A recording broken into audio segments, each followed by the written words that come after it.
Dobrý deň. V tomto návode si povieme niečo o sledovaní čiary. Pokiaľ chceme ísť robotom dopredu, musíme dať na kolesá rovnakú rýchlosť.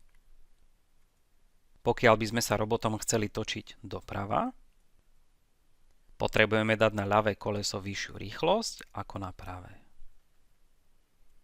Pokiaľ by sme sa chceli točiť doľava, potrebujeme dať na pravé koleso vyššiu rýchlosť ako na ľavé. Všeobecne by sa dalo povedať, že na motor musíme poslať nejakú rýchlosť plus nejaký prírastok v závislosti od smeru otáčania. Náš robot má 5 IR snímačov. Pokiaľ nám čiernu čiaru hlási stredný snímač, chceme sa pohybovať iba dopredu. Na motory teda pošleme rýchlosť bez prírastkov. Ak by sa čiara posunula trošku doľava, prírastok budeme pripočítavať na motor M2 a odpočítavať ho na motore M1. Pokiaľ by bola čiara na úplne ľavom konci, na motor 2 potrebujeme pripočítať väčší prírastok a na motore 1 ho zase odpočítame. Podobne to bude do opačného smeru. Pokiaľ je čiara viac vpravo, na motor M1 potrebujeme pridať prírastok a na motor M2 potrebujeme odčítať prírastok. Pokiaľ budeme úplne na pravom kraji, potrebujeme na motor 1 pripočítať väčší prírastok a na motor 2 väčší prírastok odpočítať. Popísali sme si logiku, ktorá sa dá ľahko namodelovať v prostredí Stateflow. Poďme teda do Simulinku a ukážeme si, ako na to. Otvoril som si model zostrojený podľa návodu, ktorý nájdete na stránke Road2Fay. Obsahuje bloky pre snímanie čiary, ovládanie motorov, digitálny vstup pre tlačidlo, konštantu pre zadanie rýchlosti a Stateflow chart pre modelovanie našej logiky. Poďme sa pozrieť do niektorých blokov.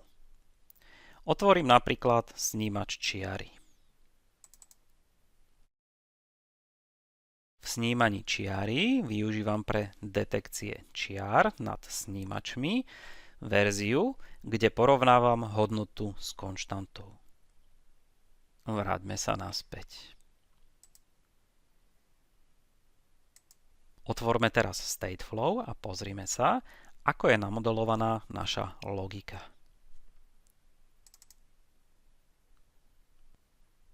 Všetko sa to začína blokom inicializácie, kde náš robot stojí. Po 5 sekundách sa prepneme do stavu Sleduj čiaru. V návodoch na stránke Road2Fay sa zo stavu inicializácia do stavu Sleduj čiaru dostaneme na stlačenie tlačidla. V mojom prípade som tam dal čakanie 5 sekúnd, aby som nemusel behať popred kameru. Čakanie v tomto prechode môžete využiť na kalibráciu snímača. V stave Sleduj čiaru máme 5 podstavov. Reprezentujú pravidlá, kedy sme jednotlivými snímačmi nad čiarou. Na základe pozície čiary pripočítavame a odpočítavame prírastky k našej rýchlosti.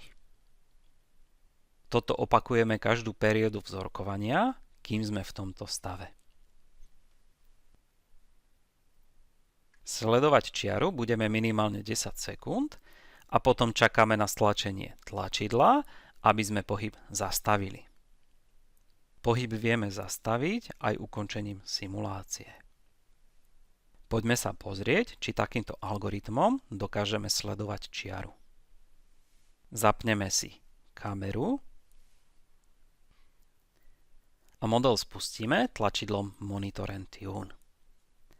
Počas behu simulácie si môžete všimnúť, ako rozhodovacia logika prepína stavy. Poďme teda na to.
Videli sme, že sledovanie čiary fungovalo aj pri takomto jednoduchom algoritme.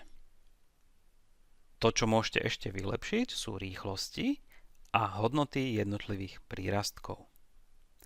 Poďme sa ešte pozrieť na ďalší model.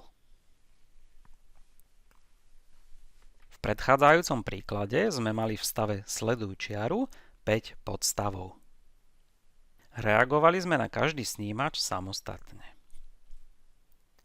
Pokiaľ by sme chceli sledovanie čiary zjemniť, môžeme pridať ďalšie stavy a kombináciu rôznych snímačov. Tento model nájdete tiež v návodoch na stránke Road to Fey.